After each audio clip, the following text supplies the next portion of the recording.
Bonjour à toutes et à tous. Nous voici de retour pour une session qui va durer 3/4 d'heure à deux intervenants, moi-même et une intervenante qui est à distance, qui est Émilie Sirvin-Yin, qui interviendra d'ici à un petit quart d'heure. Vous la voyez sans doute sur les images. Donc nous allons parler de la question de l'éthique et de l'IA, notamment à l'heure aujourd'hui de la régulation européenne. Alors j'avais fait l'année dernière, à la première édition de ces IA Days, ou AI Days, une première assez longue présentation sur les questions d'éthique et d'IA. Pour vous rappeler où on en était l'année dernière, hein. On s'était dit que les systèmes d'IA pouvaient nous aider à faire de grandes choses. Par exemple, la recherche dans le milieu médical. On était juste avant le début du premier confinement, si vous vous en souvenez. On commençait à pressentir qu'il allait se passer des choses. Et effectivement, il y a des équipes en IA qui ont essayé de travailler à améliorer des traitements ou le suivi des personnes, le tracing, le tracking. Bon, donc ça, il y a des choses qui peuvent être vraiment bien. Puis, il peut y avoir aussi des dérives, notamment quand on dit que l'IA va résoudre tous les problèmes, cette espèce d'injonction du technosolutionnisme. Donc ça, c'est des questions qu'il faut peut-être regarder avec circonspection. Je vous recite une personne que je vous invite vraiment à googler pour aller, ou à n'importe quel moteur de recherche, repérer son nom, Kate Crawford, qui s'exprime beaucoup, elle est juriste sur ces questions d'éthique et d'IA, qui estime que l'IA est une nouvelle ingénierie du pouvoir, comme l'a été la photographie à ses débuts. À ses débuts, la photo, c'était plutôt quelque chose pour faire de l'art, enfin, du plaisir, et c'est devenu assez rapidement pris par la police pour pouvoir ficher les gens, les premières cartes d'identité, etc. Donc il y a eu une appropriation par le pouvoir et on retrouve les mêmes choses aujourd'hui avec l'intelligence artificielle, notamment avec la reconnaissance faciale. Donc ces questions se posent. Alors l'année dernière aussi, je vous avais dit qu'il y avait plein de documents qui sortaient, des rapports, des gens qui réfléchissaient notamment sur des stratégies IA à l'échelle nationale dans leurs différents pays, mais également en posant des grands principes autour de ce qu'on appelle maintenant communément une IA responsable, une IA robuste et sûre. Donc ça s'est bien affiné. Ces travaux-là ont été assez partagés entre les pays et on peut commencer à maintenant avoir des lois qui vont s'écrire et c'est des choses sur lesquelles je vais revenir. Alors voilà, vous aviez, c'était venu en Europe notamment, de lignes directrices. Je vous redonne un peu quelques dates. En avril 2019, un livre blanc qu'on retrouve, je vous invite à aller les lire parce qu'on voit comme ça l'enchaînement de la réflexion du législateur et puis des citoyens et des entreprises qui participent aussi. Donc ici en février 2020. Dans le monde de l'entreprise, comment l'IA est-elle adoptée? Eh bien, je vous ai mis ici des résultats récents qui ont été produits par des instances européennes sur une étude autour de 4 systèmes d'IA.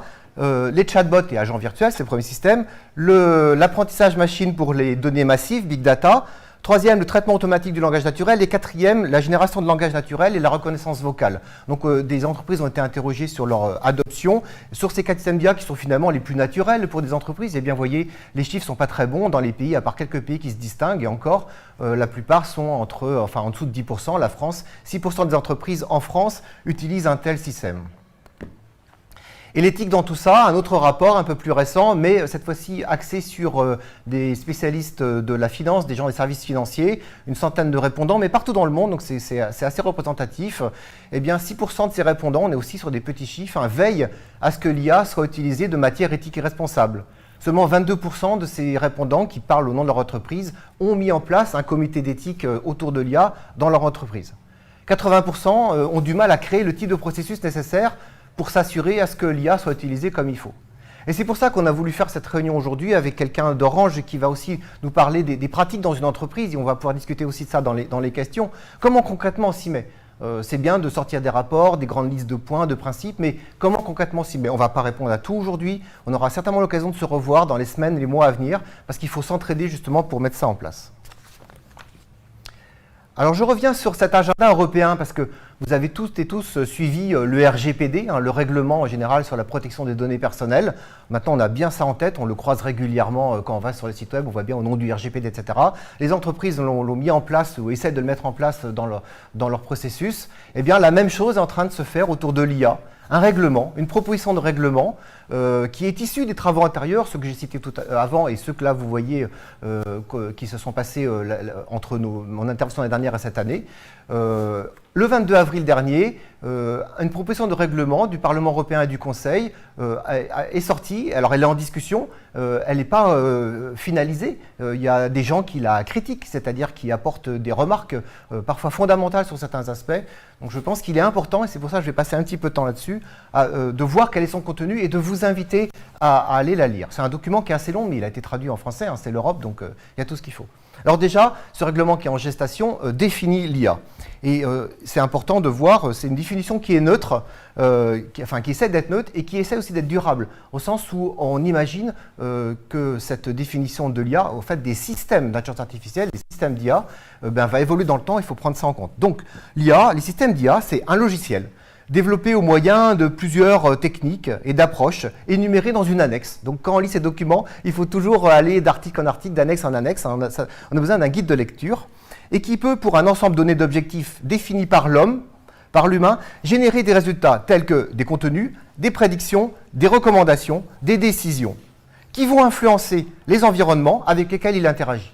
Voilà cette définition des systèmes d'IA sur laquelle l'Europe s'appuie pour construire son règlement et le reste, et ce qui fera force de loi après dans les pays quand ce règlement sera adopté. Donc il faut bien s'entendre sur les termes. Alors, si on va en annexe 1, on a 3 points, c'est très court l'annexe 1, des approches d'apprentissage automatique, supervisées par renforcement, enfin les choses classiques, l'apprentissage profond, ça on connaît bien. Des approches fondées sur la logique et les connaissances, y compris la inductive, les bases de connaissances, donc les moteurs d'inférence. Là, on est sur l'approche intelligence artificielle classique à base de règles. Et puis, des approches statistiques, estimation bayésienne, pour ceux qui voient de quoi on parle, méthode de recherche et d'optimisation.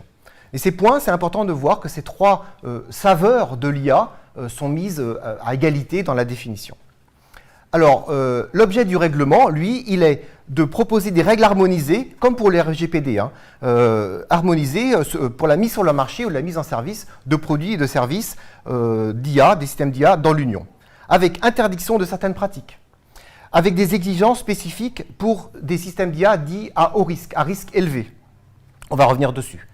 Des règles harmonisées en matière de transparence et des règles relatives au suivi et à la surveillance du marché. Donc ça, c'est l'intérêt de ce règlement.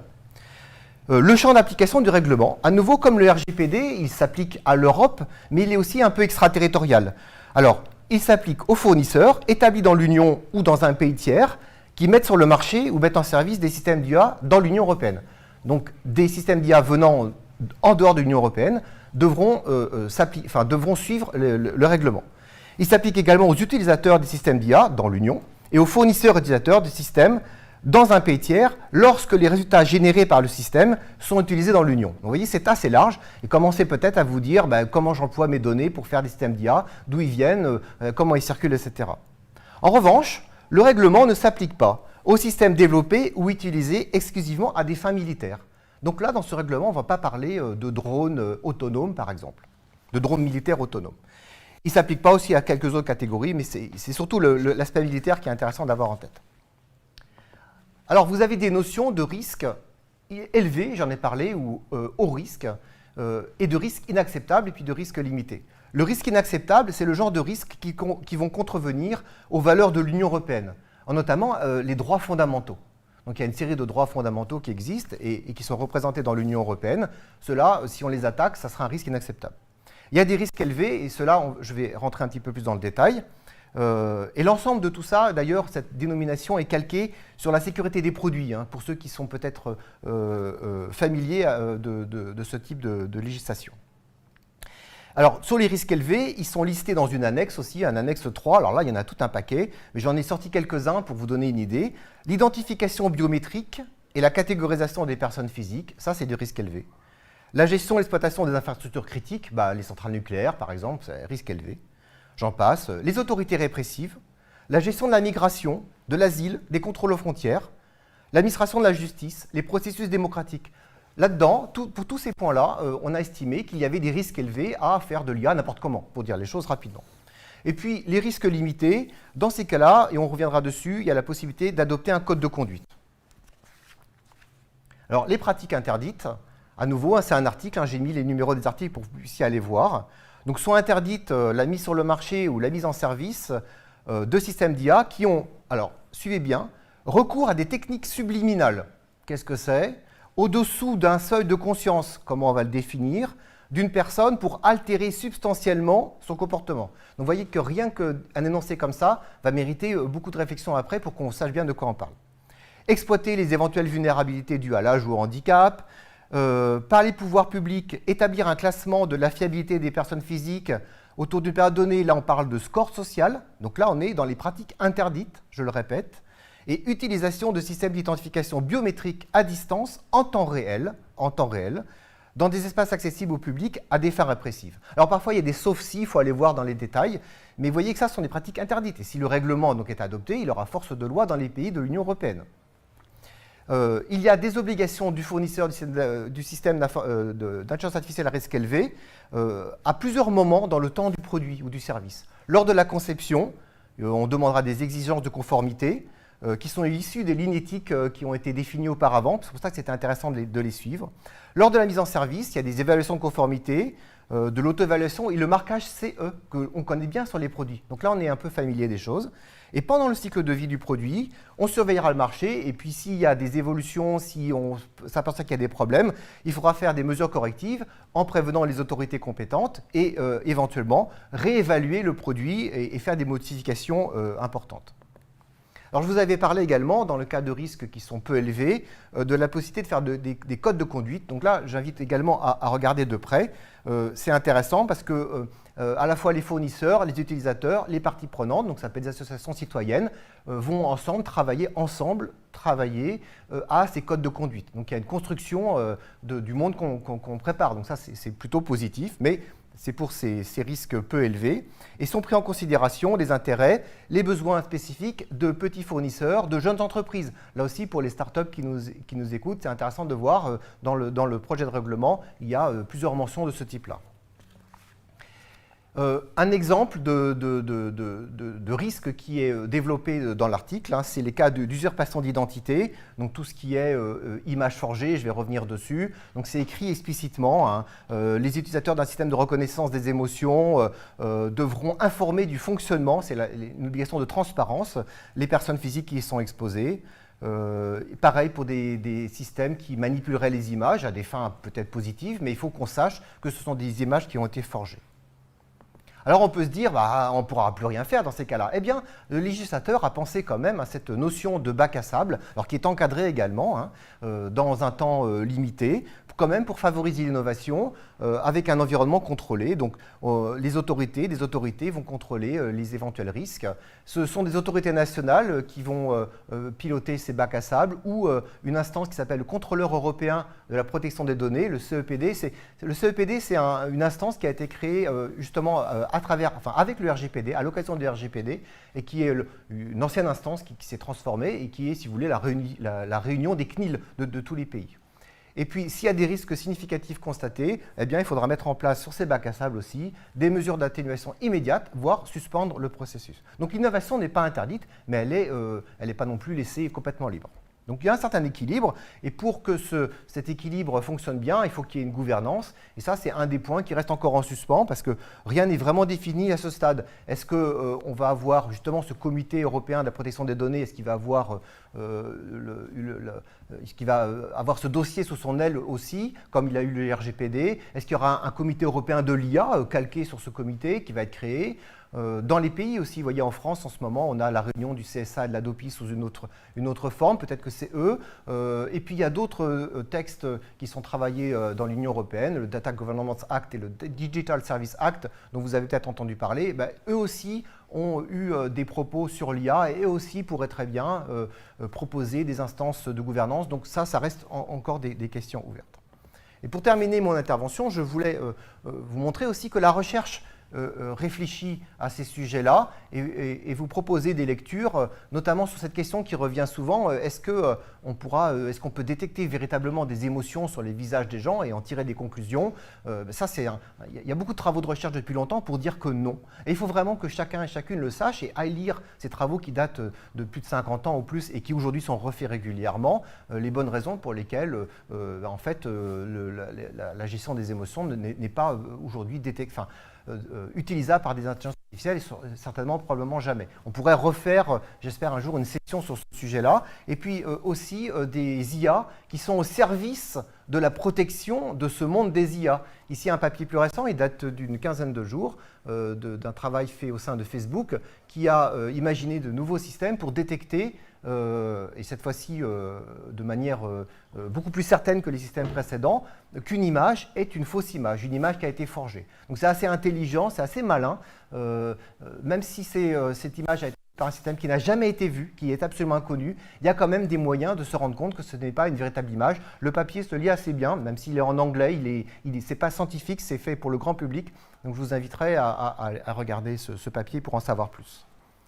Et à présent, mon intervention liminaire étant terminée, je vais passer la main à Émilie, que je vois dans l'écran sourire, donc je pense qu'elle a suivi et qu'elle va prendre la main d'elle-même. Bonjour à tous. Moi, je vais vous parler de justement ce qui se passe en entreprise pour se préparer à cette réglementation et pour réfléchir aux questions éthiques que pose l'IA. Alors, juste pour commencer, je voulais d'abord parler d'IA en entreprise parce qu'il y a aussi un enjeu. Avant de parler d'éthique, on parle d'abord de déployer l'IA en entreprise et c'est aussi un changement culturel pour les entreprises. Pour apprendre, on doit former vraiment tous nos métiers au potentiel de l'IA. Il y a vraiment un enjeu même économique en fait pour les entreprises de compétitivité en fait à déployer l'IA. Et donc voilà, d'abord c'est un enjeu pour les entreprises. Et je voulais signaler les travaux du MEDEF en fait qui ont fait tout un site pour justement aider les entreprises à se mettre à l'IA, à démarrer, et aussi à prendre en compte les enjeux éthiques dès le début parce que ça peut aussi faire peur un peu aux entreprises, les freiner dans leur adoption de l'IA. Donc vraiment un beau travail qui a été fait. Il y a aussi un MOOC Objectif IA qui a été développé pour former, l'objectif c'est de former 1% des Français à l'IA pour éduquer justement qu'est-ce que c'est l'IA, les risques, mais aussi voilà, savoir éviter de fantasmer sur ce que c'est et voilà, comprendre concrètement ce qu'est l'IA. Et puis aussi, j'ai mis Business et Décision, qui a aussi un livre blanc pour expliquer justement les différentes manières de faire de l'IA et à quoi ça peut servir. Donc voilà, le premier message, c'était voilà, l'IA, c'est une opportunité pour les entreprises et voilà, il faut vraiment regarder ça de près et y aller. Mais bien sûr, l'idée, c'est de bien le faire. Donc, comme disait Émeric, il y a énormément d'organismes internationaux, enfin de toutes parts, français et internationaux, qui travaillent sur comment faire une IA de confiance, éthique, responsable. Donc je ne vais pas revenir sur les guidelines des experts européens qui ont une influence mondiale, bien au-delà de l'Europe, mais ça a vraiment marqué, et c'est un document très important à connaître et pour essayer de l'implémenter. Je voulais aussi juste ajouter qu'il y a énormément de travaux en standardisation qui travaillent justement à essayer de définir, de standardiser, faire des normes pour appliquer l'IA, donc avoir par exemple des données de qualité, avoir une bonne gestion, une organisation des entreprises. Et je pense que les standards auront également beaucoup d'importance sur voilà, les pratiques opérationnelles en entreprise. Ensuite, je voulais vous parler du cycle de vie de l'IA parce que, par exemple, avec vous connaissez sans doute le GDPR, la protection des données personnelles, il y a le principe de privacy by design. Donc, on peut imaginer que dans le futur, on ait aussi ce principe de ethic by design, mais éthique IA by design, mais l'IA évolue en fait dans le temps avec les données, au fur et à mesure qu'il est déployé. Et donc, il y a vraiment besoin de prendre en compte l'éthique et l'IA responsable tout au long du cycle de vie des systèmes. Bien sûr, à la conception, pour essayer d'anticiper les impacts que le système peut avoir, essayer d'identifier des risques et commencer tout de suite à les réduire. Mais il y a également besoin d'avoir une évaluation continue des systèmes et de leur impact pour pouvoir s'adapter aux risques négatifs qui pourraient apparaître. Et cela passe notamment par une gouvernance. J'aime bien citer l'article de BCG qui propose une manière d'implémenter l'IA responsable en pratique autour de 3 piliers. Donc le premier pilier, c'est vraiment la gouvernance dans l'entreprise, donc c'est l'organisation en pratique qui peut passer par un comité éthique externe ou interne, où on va se réunir en collectif pour prendre un peu les grandes orientations de l'entreprise, par exemple se fixer des lignes rouges, se fixer des principes, et un peu voilà, organiser le déploiement dans l'entreprise. Cette gouvernance, elle peut aussi avoir comme rôle la sensibilisation, la mise en place de formation des collaborateurs autour des questions d'éthique. Et puis, elle peut aussi avoir des missions plutôt ressources humaines, de travailler la diversité des équipes IA, puisque pour obtenir des solutions inclusives qui fonctionnent pour tout le monde. C'est aussi le défaut des solutions américaines qui ont été développées par des hommes blancs, pour résumer, qui ont produit des solutions qui marchent bien pour les hommes blancs, mais moins bien pour, par exemple, les femmes noires. Donc, l'enjeu de la diversité des équipes et aussi contribue à la qualité des systèmes déployés. Donc ça, c'est vraiment le pilier gouvernance. Après, il y a le pilier project assessment, c'est-à-dire évaluation des risques. Donc ça, on peut par exemple repartir de la méthodologie proposée par les experts de l'Union européenne qui ont proposé donc 7 principes et donc une évaluation des projets avec plein de questions que les projets peuvent se poser pour appliquer l'IA responsable. Et le troisième pilier, c'est les outils techniques pour se former et pour concrètement appliquer l'IA responsable. Donc, je vais en reparler juste après. Je voulais aussi vous partager le fait que l'IA responsable en entreprise, c'est pas chaque entreprise qui va se débrouiller toute seule. Il y a énormément de travaux en collectif entre entreprises. Et donc là, je vous ai cité plein de collectifs français qui existent pour travailler l'IA responsable ensemble, se partager les questions et les bonnes pratiques, les solutions. Donc, il y a un collectif, par exemple, qui s'appelle Impact AI. C'est une association d'entreprises dont l'objectif, c'est vraiment de travailler l'IA digne de confiance. Il y a un groupe sur l'IA responsable. L'année dernière, nous avons travaillé sur la gouvernance, justement, comment démarrer sur l'IA et l'IA éthique et responsable en entreprise. Nous avons produit un guide, vous pourrez le découvrir. Donc, plutôt sur l'aspect, justement, gouvernance, organisation, par exemple, sponsorship dans l'entreprise à très haut niveau pour impulser la démarche. Et cette année, on va aller plus loin. On travaille plutôt, justement, comment déployer ça au niveau des projets tout au long du cycle de vie. Il y a également le Syntec numérique qui a animé plusieurs ateliers autour des grands principes comme loyauté, équité, robustesse, privacy, data governance. Ils ont animé une série d'ateliers et l'objectif, c'était de produire un guide justement sur comment déployer l'éthique de l'IA. On peut citer aussi le collectif Substrat qui travaille la data science responsable. Ils ont notamment produit, donc c'est un peu l'esprit open source, travailler en collectif pour produire vraiment des solutions accessibles pour tous. Ils ont produit un outil d'auto-évaluation des organisations pour s'évaluer justement sur le niveau de maturité par rapport à l'IA responsable. Et je pense que c'est un bel outil pour les entreprises pour déjà s'auto-évaluer et après identifier la marge de progression, des idées d'action à lancer. Donc, je vous recommande d'aller voir. Et puis, ils continuent à travailler, à faire évoluer leur outil. Ils sont aussi en train de préparer un MOOC sur l'IA responsable, la data science responsable. Et puis aussi peut-être un label justement pour certifier ou pour faire reconnaître en fait les efforts de l'entreprise. Donc c'est une démarche très intéressante. Je voulais citer aussi un autre collectif, le Cercle Interrel. Donc, c'est plutôt un collectif d'entreprises de la technologie qui a créé depuis plusieurs années un groupe femmes et IA qui travaille justement sur aider les entreprises à produire des systèmes. Donc, c'est plutôt orienté non sexiste et non discriminant. Et donc, avec une démarche, avec un pacte, vous pourrez aller voir sur le site, donc avec encore des piliers, une charte avec des principes, et surtout une auto-évaluation, une boîte à outils pour permettre aux entreprises de progresser sur les sujets d'IA d'IA équitable et inclusif pour tout le monde. Et puis, je voulais citer un dernier collectif aussi d'entreprises, donc organisé par le LNE, Laboratoire de métrologie et d'essai, qui a une compétence sur la certification des systèmes et notamment en matière d'intelligence artificielle. Et donc ils ont animé un groupe de travail interentreprises pour produire en fait un référentiel de certification du processus de développement d'IA, c'est-à-dire la bonne manière de développer un système d'IA pour aboutir à une solution fiable, de qualité, robuste et de confiance au final. Et donc, il y a eu une première version du document qui a été publiée. Il y a eu une ouverture à commentaires et le nouveau document sera diffusé en juillet, début juillet. Donc ça va arriver très vite et C'est une initiative française qu'on va essayer de pousser dans le futur aux instances de standardisation déjà françaises et puis plus loin à l'ISO par exemple. On espère que ça va aussi influencer voilà, l'industrie et l'écosystème du développement des systèmes d'IA.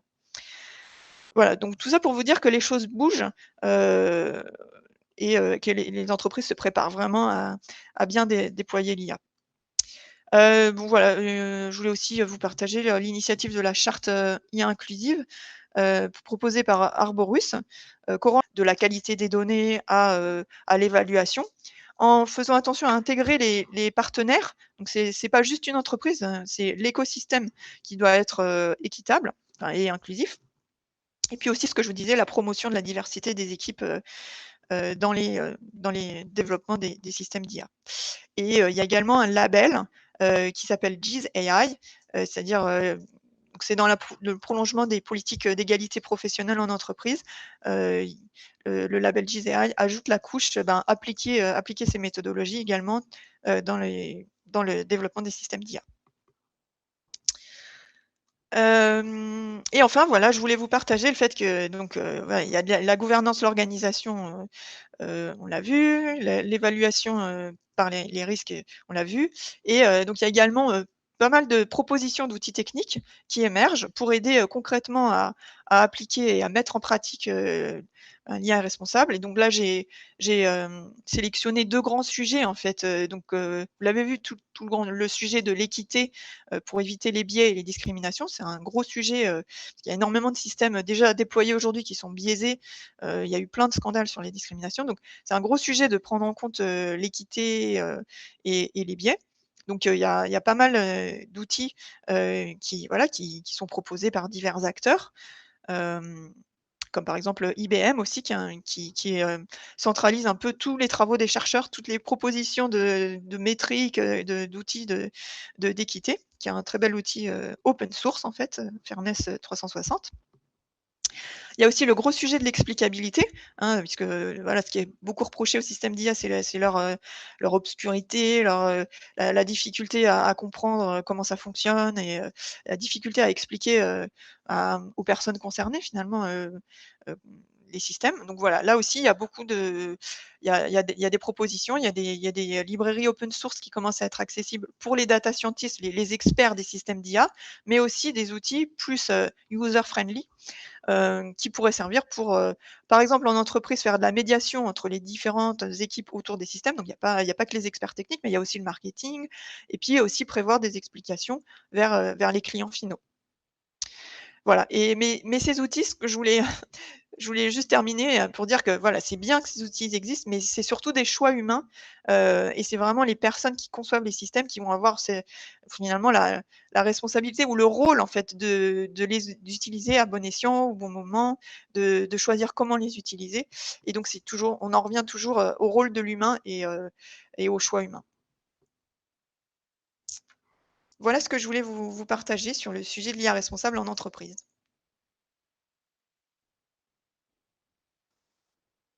On a quelques questions. J'ai une question justement, en tout cas pour rebondir sur ce que tu viens de dire à l'instant. On voit par rapport aux années précédentes que maintenant on est sorti des chartes et des documents où on signe. On a des outils pour voir concrètement comment on s'y prend, comment on juge, on jauge les systèmes d'IA qu'on est en train de développer. Bon, mais là aussi concrètement, comment vous pouvez mettre ça en place? Est-ce que vous faites des ateliers avec les gens dans les équipes pour tester sur des applications de type bac à sable, justement, pour s'approprier les outils? Quels sont les meilleurs moyens, si vous savez déjà, des ateliers? Moi, je trouve ça pas mal. J'aimerais bien qu'on en monte ici. C'est pour ça que je pose la question. Oui, alors il y a justement l'enjeu de la formation des équipes sur ces outils. Et effectivement, enfin, en plus, il faut former plein de personnes différentes. Donc, il y a les experts déjà des systèmes d'IA, les data scientists ou data engineers. Donc là, on a un certain nombre de tutoriels qui commencent à apparaître, par exemple des Jupyter Notebook démos sur des cas d'exemple, en fait, voir comment appliquer ces outils dans un cas réel. Et puis après, il y a effectivement des sensibilisations, plutôt des personnels un peu plus éloignés de la technique, parce que, comme je le disais, c'est vraiment des choix humains. Par exemple, sur l'équité, Je ne l'ai pas dit, mais en fait, il y a plein de manières de faire une équité. Par exemple, on peut vouloir donner sa chance à tout le monde, ou on peut vouloir s'assurer que le groupe des femmes a les mêmes chances que le groupe des hommes. Et c'est pas du tout la même manière de le faire, de le déployer au niveau technique. Et du coup, il y a aussi des choix presque business en fait à faire. Donc, il n'y a pas que les équipes techniques à éduquer sur la manière vraiment d'utiliser les outils techniques. Il y a toute la chaîne enfin toute l'équipe de conception qui doit être sensibilisée, qui doit se poser des questions, faire les choix collectifs, et après ça se déroule en métriques techniques à utiliser.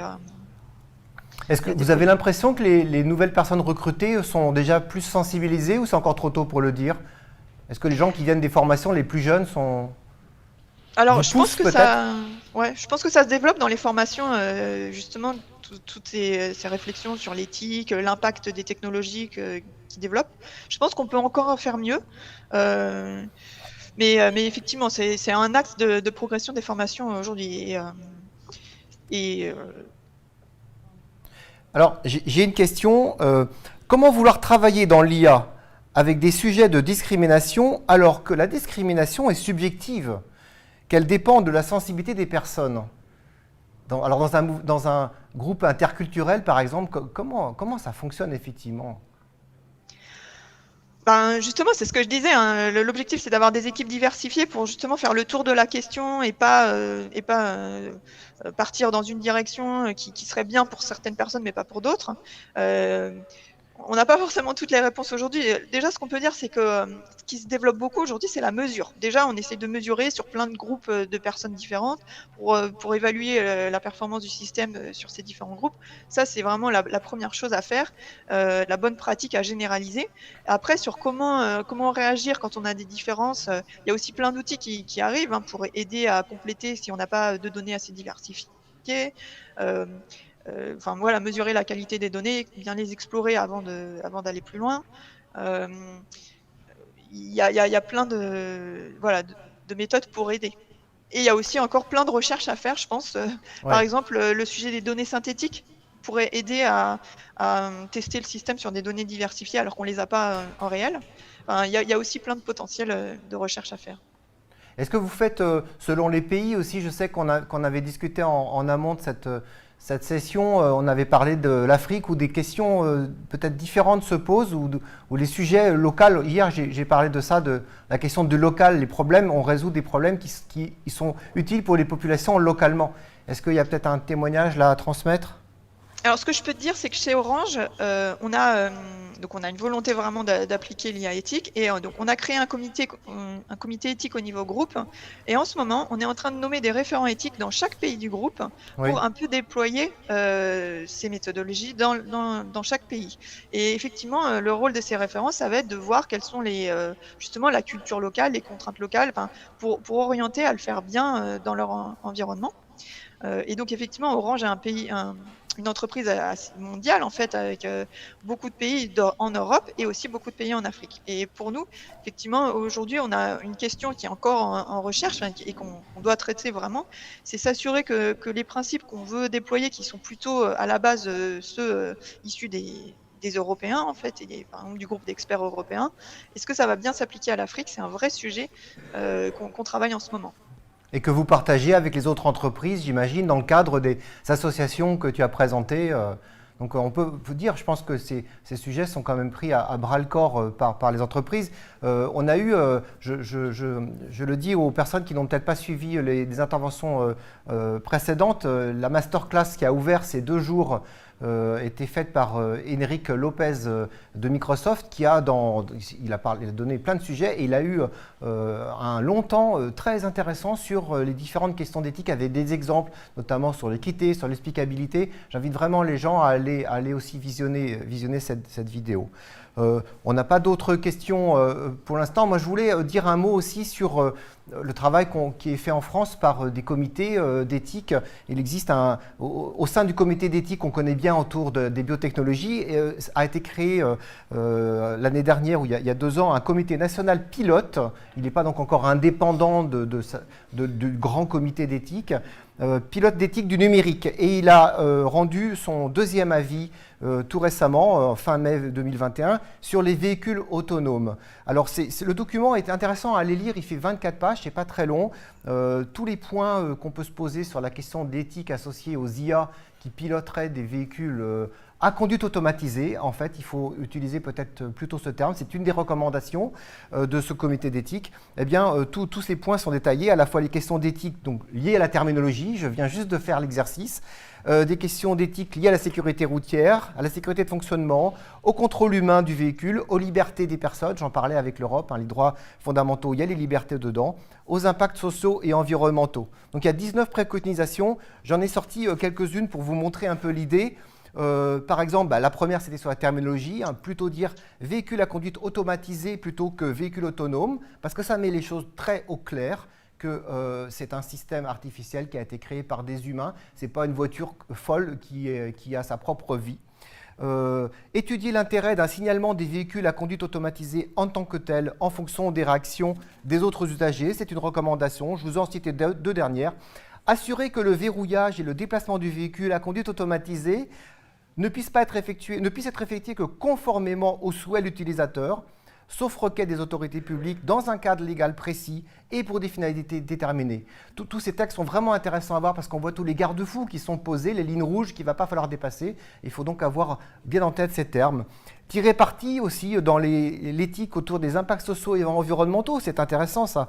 Tirer parti de la possibilité de mise en convoi de camions sur le réseau routier, rendu possible par ces technologies, et toutes les questions qui peuvent en découler en termes d'emploi, en termes de sécurité, etc. Je vous invite vraiment à lire ce document. Tout ce qu'on a dit d'ailleurs, les documents qu'on a cités, les outils, j'en ferai une recension avec des URL qui sera diffusée plus tard sur le site web de l'événement, donc vous pourrez revenir dessus et je pense qu'on se reverra à l'occasion dans les mois qui viennent pour s'entraider à bien comprendre ces questions-là. On avait prévu, alors je ne vois pas d'autres questions qui arrivent, et puis le temps a avancé, donc on va s'approcher de la fin. On avait prévu de dire quelques mots, alors il faut que je vérifie que quelques mots finaux et que nos transparents sont bien dans la suite. Moi, je voulais rappeler que pour les entreprises, que vraiment s'intéresser à ces principes éthiques, au-delà de l'importance de l'éthique, il y a aussi le fait de pouvoir être un différenciant de marché. Je pense que ça aussi, il faut le voir et ça pourra peut-être vous pousser à aller dans ce sens-là et ça serait bénéfique pour tout le monde. Et puis, je montre qu'il existe maintenant de plus en plus de documents qui permettent de comprendre. Ici, un glossaire assez récent sur les mots. Alors, c'est en anglais, mais les mots justement définis. Et puis ici, un document, une espèce de checklist. Et tous ces URL qui ne sont pas là sur les transparents, on va vous les donner à part. Checklist pour vérifier que ces données sont utilisées dans un cadre le plus éthique possible. Émilie, vous aviez aussi des transparents, un dernier mot à donner. Donc là, je viens d'envoyer le vôtre sur les challenges. D'accord. Juste, je voulais réagir à ce que tu disais tout à l'heure, Aymeric. Nous, on suit aussi les travaux du Conseil pilote éthique du numérique. Oui. Et ils ont tout un travail en cours sur les chatbots aussi. Ils ont organisé une consultation auquel Orange avait répondu, en fait. Et ça nous avait amené à nous poser pas mal de questions sur l'éthique des chatbots. Donc, on attend aussi leur avis qui doit être remis, je pense, dans l'année. C'est vrai. Voilà, c'était juste pour dire. On en avait parlé, on vous tiendra, on vraiment fera cet effort de tenir au courant les gens qui ont suivi cette session de la suite. Oui. Et donc voilà, ce que je voulais dire en conclusion, donc je vous ai dit qu'il y a plein de choses qui bougent sur l'IA responsable en entreprise, mais il y a encore des challenges en fait qu'on doit travailler, enfin qui sont encore ouverts. Par exemple, je vous ai dit, c'est une grande transformation dans l'entreprise et c'est aussi une transformation sur la manière d'opérer les projets et avec l'enjeu des choix collectifs en fait, parce qu'on voit qu'on doit vraiment avoir un dialogue entre les métiers plus business et les métiers plus techniques. Et donc ça, je pense que c'est encore un challenge pour les entreprises. Je voulais dire aussi, on en a parlé là, avec l'IA responsable, il y a un challenge au niveau des différences culturelles à prendre en compte. On ne va pas implémenter de la même manière nos principes éthiques selon les différents pays. Et puis il y a aussi le sujet de l'impact réel des systèmes, notamment quand c'est des systèmes complexes, voilà, où l'effet peut être très long terme. Par exemple, les chatbots, voilà, on se pose des questions sur les enfants ou la déformation du cerveau avec le passage du vocal plutôt qu'à l'écrit, ou le fait qu'on a moins besoin de mémoriser, enfin qu'on est plus capable de mémoriser. Enfin voilà, ça peut avoir des impacts très long terme en fait, les systèmes d'IA, et c'est encore un enjeu de bien comprendre exactement quels sont ces impacts. Mais je voulais après donc conclure plutôt pour dire vraiment que l'IA responsable, c'est une opportunité pour les entreprises. On l'a vu, il y a une réglementation qui arrive, donc on va de toute façon devoir s'y préparer. Mais je pense que ça peut vraiment être un avantage de prendre en compte l'IA responsable ou les questions éthiques dès le début pour anticiper les problèmes, en fait, et finalement, au final, accélérer nos cycles de développement. Je pense que ça peut apporter à tout le monde. Dans l'entreprise, on n'a pas aussi parlé de l'enjeu pour les salariés, en fait, mais je pense que de bien prendre en compte les questions éthiques, c'est aussi une amélioration des conditions de travail. Et puis après, bien sûr, pour nos clients. Et je pense que c'est encore aujourd'hui une différenciation marketing.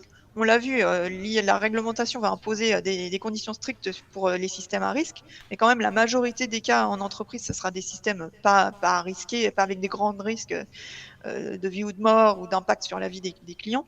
Et pour autant, voilà, il y a tout cet enjeu des codes de conduite. Je pense qu'aujourd'hui, ça peut être encore une différenciation marketing et des opportunités. On va dire pour se démarquer de la concurrence. Donc voilà, j'encourage les entreprises à s'engager dans cette voie. Voilà, eh bien, nos conclusions se rejoignent et c'est une ouverture vers de prochaines rencontres, des ateliers de travail en commun sur ces sujets. Parce que là, il n'y a pas le choix, hein, il faut que ceux qui sont un peu plus en avance aident ceux qui arrivent. On construit ce monde-là ensemble. Émilie, merci beaucoup pour nous avoir apporté ce témoignage, ces preuves d'avancée et nous avoir consacré du temps. J'espère qu'on aura l'occasion aussi de se voir en réel ici parce qu'on est vraiment dans un magnifique bâtiment avec, comme on dit, un écosystème d'entreprises de qualité et on sera content de travailler ensemble. Merci à toutes et tous d'avoir suivi cette session. Je vais rendre l'antenne pour ma part et à la prochaine.